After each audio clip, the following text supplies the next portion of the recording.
Deixa eu te fazer uma pergunta desconfortável. Se eu pegasse uma calculadora e fizesse somar agora todos os custos que um filho demanda até os 18 anos, ainda assim, você teria um filho? Não, eu não tô dizendo que um filho ele deva ser pautado só por uma conta matemática financeira, até porque se fosse assim, ninguém em seu conceito teria filho ou muitas pessoas teriam filho. E nem quero tirar a magia que é a parentalidade. O que eu quero mostrar aqui é como o planejamento financeiro bem feito ajuda muitos casais a não divorciarem, a terem uma relação mais feliz e lidarem melhor com os filhos, terem uma relação mais saudável com os filhos deles. Por exemplo, eu mesmo, quando era criança, cansei de ouvir dos meus pais: quanto você acha que você custa por mês? Quanto você acha que a escola custa? Nós não temos dinheiro para ficar gastando com você e você estudando pouco. E isso afeta muito a saúde mental de uma criança.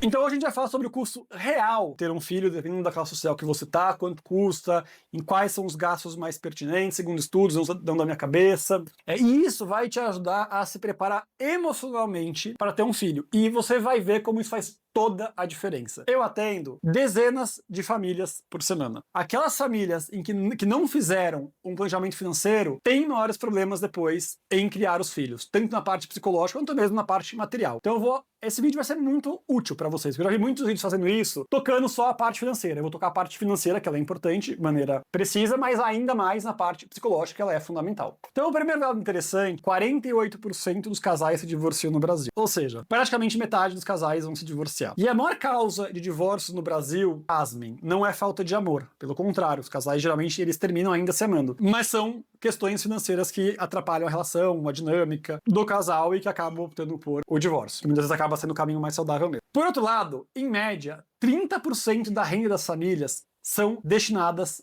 aos filhos. Então veja, se você tem toda essa quantia sendo despejada nos filhos, investida nos filhos, para um casal que está com pressão, dificuldade de fechar as contas, isso gera um desgaste e um estresse tremendo. Então não é uma coincidência que tantos casais divorciam no Brasil, muito menos por questões financeiras. Se a gente olhar, a maioria dos casais, de fato, eles separam depois da chegada dos filhos. É meramente uma questão financeira? Não, lógico que não. É um pai e uma mãe sem dormir, com todo o estresse que um filho demanda, tendo que amamentar as mães no meio da madrugada, deixando de trabalhar por um tempo, tendo privação de sono, de alimentação e de todas as privações que vocês podem imaginar, óbvio. Mas se colocar nessa equação ainda uma questão financeira de difícil planejamento, ou as contas não batendo, cara, isso vai gerar desgaste entre o casal, vai gerar brigas. E aí nós temos o que é o quadro muito comum, 50% dos casais separando. E quando a gente fala 50% que não separam, a gente também não diz sobre a qualidade que aquele casal tem no casamento, né? Porque muitos casais ficam juntos, mas juntos a custo de quê? Eu vou deixar aqui uma tabelinha do Insper mostrando quanto cada classe social gasta com os filhos. Eu não vou falar os números aqui, que são muitos números, eu vou ficar gastando muito tempo nos números, mas tá aqui, leiam com calma, pra vocês terem dimensão o quanto custa ter filhos até os 18 anos de idade. Comentem os números, quero ouvir aí os comentários, responder com o meu carinho. Compartilhem pra quem vai ter filho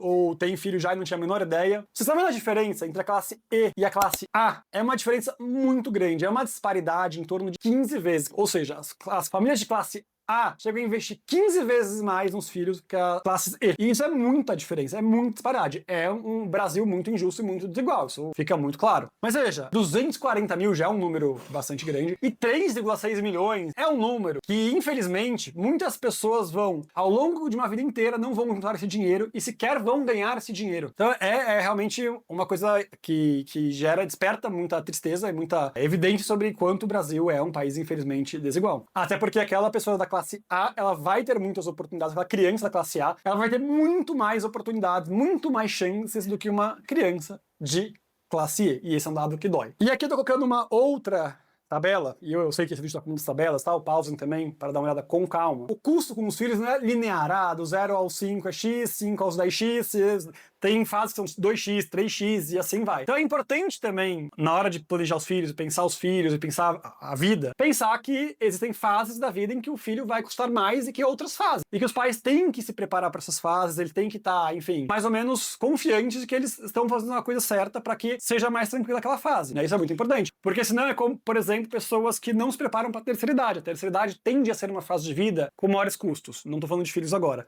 Custo com remédio, custo com saúde, principalmente, tem muito mais custo com cuidadores, muitas vezes. Então, pessoa que guarda dinheiro da forma igual, quer gastar de uma forma igual na terceira idade, sofre muito e muitas vezes não consegue compor todos os custos da vida da mesma forma que um casal com filhos. Se acha e se prepara para gastos iguais ao longo do tempo de uma maneira linear, ela vai ter uma imensa dor de cabeça porque isso não acontece na prática. Tem um detalhe aqui, para quem achou que tá barato, mas nessas contas, lazer não entra. É como se fosse um extra. Então ainda computem um dinheirinho, né, um dinheirão para gastos extras de lazer com os filhos, ou para os filhos. E aí, nessas fases mais caras, onde o casal se desalinha, em que acontece, e eu vejo isso no consultório, muitas crises de casal, né? Ah, porque você gasta demais? Olha, você não juntou dinheiro pra isso. Meu Deus, você fez uma compra, uma blusinha naquela loja lá que você sempre compra. E aí, gente, aquilo que poderia ser uma coisa menor, uma coisa mais bem definida, ajustada, mais bem planejada, vira um cenário de guerra dentro de uma casa. E aí é óbvio que isso abala um filho, porque se um filho vê o casal brigando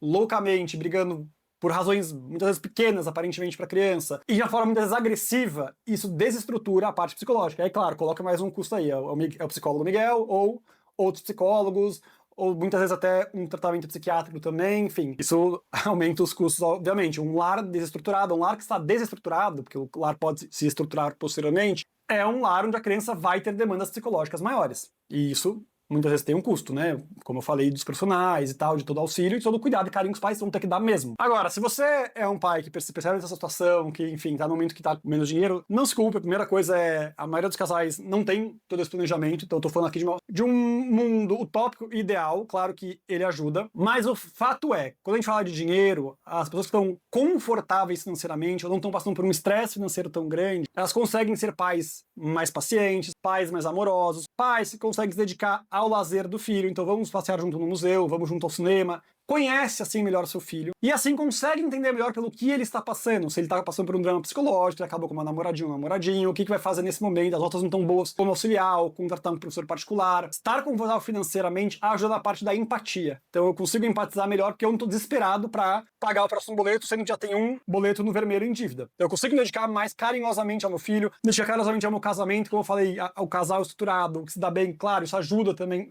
no filho a ter um maior equilíbrio emocional. Então, assim, são pequenos detalhes, entre aspas, não sei se são tão detalhes, que fazem muita diferença na hora de criar um filho. E como eu falei, eu passei, né, por meus pais falando quanto você acha que ter custo e tal, porque era um lar, obviamente, desestruturado financeiramente, não tinha o menor planejamento, de repente vinha gasto cartão de crédito, mas como eu trabalho com isso, eu vejo isso acontecendo em muitos lares no Brasil, né, onde o filho é culpabilizado, embora ele não tenha escolhido nascer, de você sabe, não escolheu a escola, né, não escolheu o bairro onde moram, mas são pais que jogam na cara dos filhos o tempo inteiro quanto eles custam, quanto custou aquela meia que os pais compraram. E isso, gente, é muito destrutivo para a autoestima de uma criança. Atrapalha muito, afeta muito a vida de uma criança. E a gente tem que tomar muito cuidado para não romantizar também a paternidade/maternidade, porque ela é muito desafiadora mesmo, né? Então, muitos casais se planejam e tem uma eventualidade horrorosa, um acidente familiar e tem que gastar muito dinheiro. Então, mesmo com um planejamento, não existe garantia de que tudo vai dar certo. Filho é a coisa mais imprevisível que tem, porque a gente não tem como controlar, né? Como vai nascer, como é que vai se desenvolver, a gente consegue influenciar, a gente não consegue controlar. E isso, infelizmente ou felizmente, faz toda a diferença. A gente tem que ter o cuidado, o preparo, né, o planejamento, e se você não construiu até aqui, não tem problema. Daqui pra frente, vendo esse vídeo, tendo esse conhecimento, pensa o que dá para ser feito daqui em diante. Olha as fases de desenvolvimento da criança, quanto vai custar mais ou menos cada uma, em que classe social você está, se alinhe com o teu parceiro, isso é... Se o seu parceiro quer ir para a direita e você para a esquerda, o trem fica desgovernado, e o trem seria a metáfora para o filho. Então você vai ter um filho que perdido na vida, ou muito confuso. Então o alinhamento do casal ele é muito importante, tá vendo? Porque ter uma segurança financeira ajuda em tudo. Porque o alinhamento também tem a ver com estamos tranquilos, dá para ter uma relação melhor. Não estamos desesperados aqui, vamos ter que correr amanhã, não vamos se ver porque tem que trabalhar aqui. E nem dois doidos para poder bancar. Então, enfim, o que fazer, né? Vamos ter um filho? Ou já temos um filho? Como é que a gente vai seguir a vida? Cara, é isso, é o planejamento. É sentar, imaginar, ver a atual situação financeira de vocês, quanto vocês têm, quanto vocês gastam, para definir um padrão de vida. Lembra que o padrão de vida, idealmente, sempre tem que estar abaixo do que as condições reais de salário, para guardar um dinheiro. Até para quando chegar nas fases da vida que são mais caras, ter ali uma reserva. Ter ali uma gordurinha para queimar, caso necessário. O ideal é, claro, não queimar e tal. Então, a primeira coisa é casais conversem sobre dinheiro. Eu sei que isso é um tabu. Falar sobre dinheiro é um tabu. Eu fiz um vídeo aqui sobre casamento enriquece, ou será casais inteligentes enriquecem? Clica aí no link, eu vou deixar aqui no card. Então, se já tiveram um filho, sentem, avaliem as despesas, avaliam quanto vocês querem estar daqui a 5, 10, 15 anos, 2, 5, 10, 15 anos, tracem, né, quantas vocês precisam juntar mês a mês, e vão ter que ter um esforço, de repente, cortar alguns gastos. Hoje a gente faz, sei lá, temos talvez um que a gente considera seja um supérfluo, a gente paga uma academia que a gente não vai. Corta a academia, deixa dinheirinho pra fase mais cara do filho, enfim.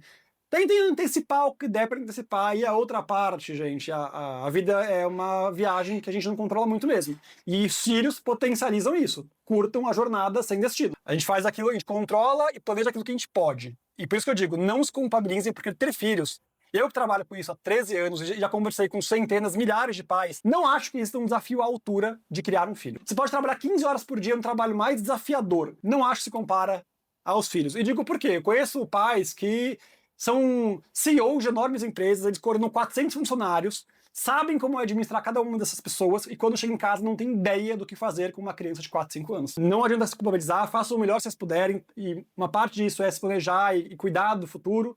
E a outra é aceitar que nem tudo a gente controla. Então o vídeo de hoje era trazer um pouco da realidade, sem culpabilizar, mas ajudar também os pais a terem um pouquinho mais de norte, porque isso é muito importante, é muito diferente. Eu espero que vocês tenham entendido o impacto psicológico que tem esse planejamento, essa tranquilidade a mais financeira no bem-estar do casal, que passa para os filhos, também nos filhos, como vocês cuidam do filho de vocês, também é influenciado. Então eu espero muito, como eu trabalho com isso, que vocês consigam ter essa clareza, ter essa maior facilidade para que isso também reverbere em crianças com um desenvolvimento psicológico mais saudável. E para que vocês não passem para os seus filhos, por exemplo, que eu vivi um pouco sobre quanto custa, porque eu sei a cara que é, vejo no meu consultório todos os dias. Enfim, fica aí a dica, essa até um pouco pessoal. E se vocês curtiram esse vídeo, curtam esse vídeo, compartilhem com pessoas que vão ser pais ou já são pais e comentem que eu vou ter o maior prazer em responder, tirem suas dúvidas, eu vou estar aqui para te ajudar, tá bom?